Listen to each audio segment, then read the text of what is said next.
Hello guys, आज हम लोग देखने वाले हैं म्यूचुअल फंड में closing NAV, issue price and आपका रीपर्चेज प्राइस, और लास्ट में हम देखेंगे मोस्ट इंपॉर्टेंट टॉपिक जो कि आपका डिविडेंड इक्वलाइजेशन पर यूनिट जो हम कैलकुलेट करते हैं।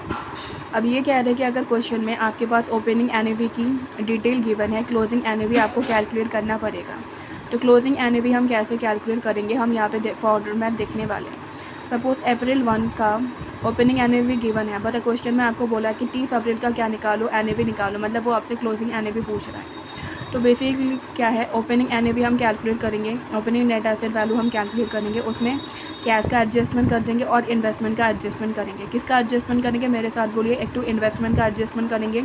इन्वेस्टमेंट जो आपका इन्वेस्टमेंट है वो अगर अप्रिसिएट हो रहा है, मतलब उसकी वैल्यू बढ़ रही है, तो ऐड करेंगे, और अगर डेप्रिसिएट हो रहा है तो माइनस करेंगे। इसकी जो वैल्यू है वो कब क्वेश्चन में गिवन होगा। उसके बाद कैश का एडजस्टमेंट करेंगे,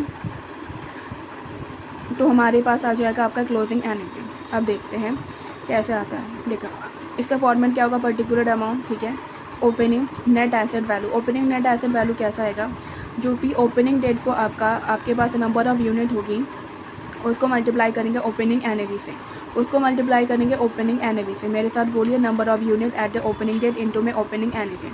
उसके बाद प्लस माइनस क्या होगा, इन्वेस्टमेंट पोर्टफोलियो वैल्यू एप्रिसिएशन। अगर वो एप्रिसिएट हो रहा है, इन्वेस्टमेंट पोर्टफोलियो की जो वैल्यू है वो एप्रिसिएट हो रहा है तो ऐड करेंगे, अगर वो डेप्रिसिएट हो रहा है तो माइनस करेंगे।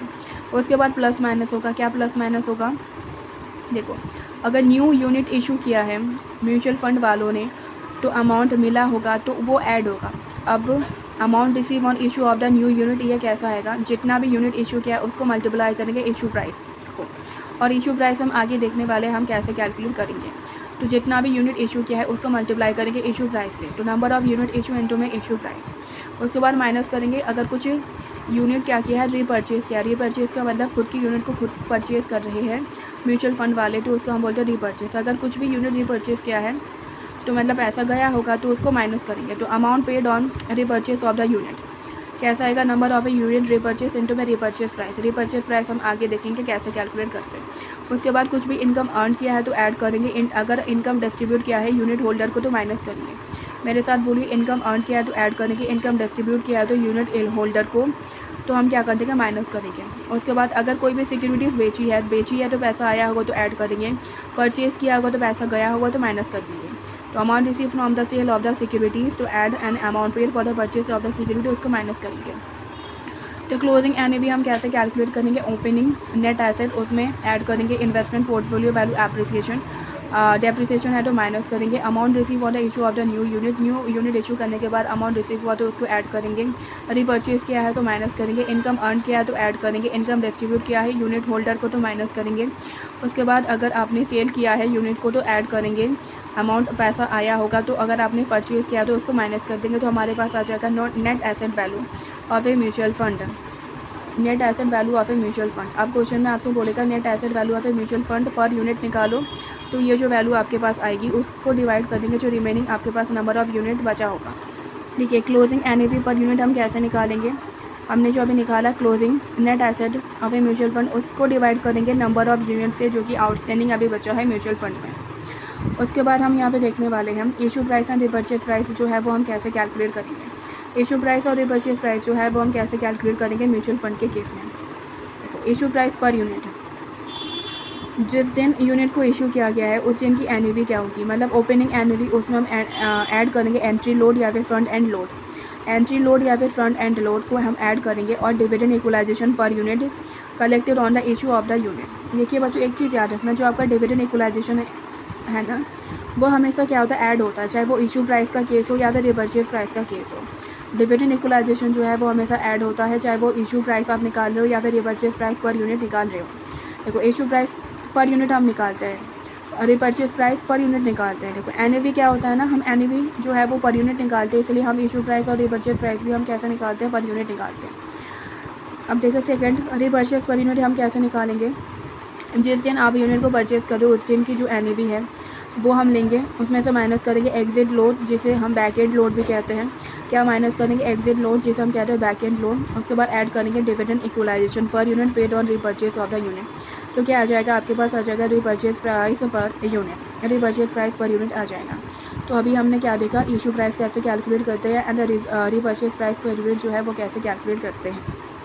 देखो रीपर्चेज का मतलब क्या है, ये इन्वेस्टर है जिसने म्यूचुअल फंड को पैसा दिया होगा। अब वो क्या चाहता है, वो जाता है, वो कहता है कि मुझे अपने जो इन्वेस्टमेंट है तुमको बेचना है, मतलब मेरे को यूनिट बेचना है। तो म्यूचुअल फंड वाला क्या बोलेगा, ठीक है बेचना है बेचो, तो कोई भी इशू नहीं है, लेकिन आज की जो NAV है ना, उस NAV में मैं तुमको दे दूँगा, मतलब परचेज़ कर लूँगा। लेकिन इसमें से जो है म्यूचुअल फंड वाला क्या माइनस करता है, एग्जिट लोड जो है वो माइनस करता है।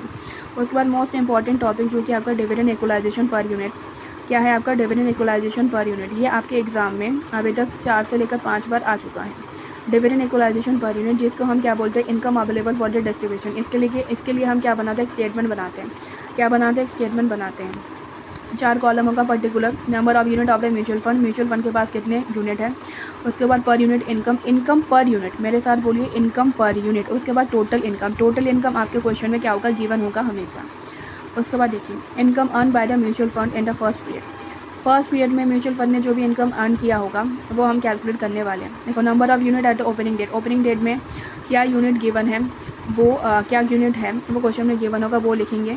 उसके बाद टोटल इनकम क्वेश्चन में गिवन होगा, टोटल इनकम को डिवाइड करेंगे number of unit at the opening date से, तो हमारा पर यूनिट इनकम आ जाएगा। याद रखना, आपको पर नंबर ऑफ़ यूनिट को डिवाइड नहीं करना टोटल इनकम से, आपको टोटल इनकम को डिवाइड करना है नंबर ऑफ़ यूनिट से, क्योंकि आप निकालो यहाँ पे पर यूनिट इनकम, राइट। उसके बाद dividend equalisation collected on issue of the new unit. Dividend मतलब अगर आपने कोई न्यू इशू किया है, आपने अगर कोई न्यू इशू किया है तो यहाँ पे क्या आ जाएगा, डिविडेंड इक्वलाइजेशन आएगा, जो कि आपने कलेक्ट किया है on issue of the new unit. तो जितना भी यूनिट इशू किया है वो यहाँ पे आ जाएगा। उसके बाद ऊपर जो आपने पर यूनिट कैलकुलेट किया था वो सेम टू सेम यहाँ पे आ जाएगा, दोनों को मल्टीप्लाई कर देंगे, ये वैल्यू आ जाएगी। उसके बाद क्या करना है, आपको टोटल करना है। क्या करना है, टोटल करना है। टोटल करेंगे, ये वैल्यू आ जाएगी और ये आ जाएगा, ठीक है। उसके बाद नेक्स्ट पीरियड में भी तो आपने इनकम कमाई होगी, को इनकम कमाई है तो इससे यूनिट पे कोई भी फ़र्क नहीं पड़ता, बस इनकम के कॉलम में आ जाएगा ये वाला। लेकिन पर यूनिट कैसे आएगा, ये जो इनकम होगी इसको डिवाइड करेंगे, इस यूनिट से, इसको डिवाइड करेंगे, ये जो गिवन वाला आपका टोटल इनकम होगा इसको डिवाइड करेंगे इस वाले यूनिट से, तो आपके पास यहाँ पे पर यूनिट इनकम यहाँ पे आ जाएगी। उसके बाद दोबारा क्या कर देंगे, टोटल कर देंगे। उसके बाद अगर आपने रीपर्चेज़ किया है यूनिट को, अगर आपने क्या किया, मतलब म्यूचुअल फंड ने क्या किया, रीपर्चेज़ किया है यूनिट को, तो वो यहाँ पे आ जाएगा। कौन से नाम से आएगा, डिविडेंड माइनस करेंगे, ये क्या होगा, माइनस करेंगे, क्योंकि ये क्या है, रीपर्चेज़ है। रीपर्चेज़ है तो क्या होगा, माइनस होगा।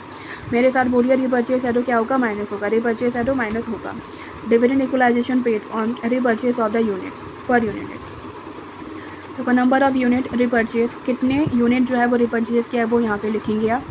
उसके बाद ऊपर जो कैलकुलेट किया है वो सेम टू सेम यहाँ पे एज इट इज़ आ जाएगा, दोनों को मल्टीप्लाई कर देंगे, कैलकुलेट हो जाएगा, फिर टोटल कर देना है। उसके बाद अगर एक एक्स्ट्रा टॉपिक है, अगर आपने क्या किया है, डिविडेंड डिस्ट्रीब्यूट किया है यूनिट होल्डर को, तो वो क्या हो जाएगा, माइनस हो जाएगा। क्या हो जाएगा, माइनस हो जाएगा। कहाँ से माइनस होगा, इनकम के कॉलम से माइनस होगा, यूनिट के कॉलम से माइनस नहीं होगा, क्योंकि आप डिविडेंड डिस्ट्रीब्यूट कर रहे हो, आप थोड़ी ना यूनिट डिस्ट्रीब्यूट कर रहे हो, आप क्या डिस्ट्रीब्यूट कर रहे हो, डिविडेंड।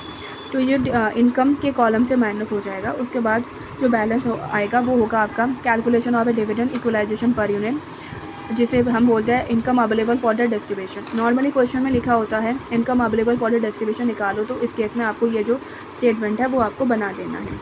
ओके बच्चों, आज के लिए इतना ही था। Thank you so much for watching my video.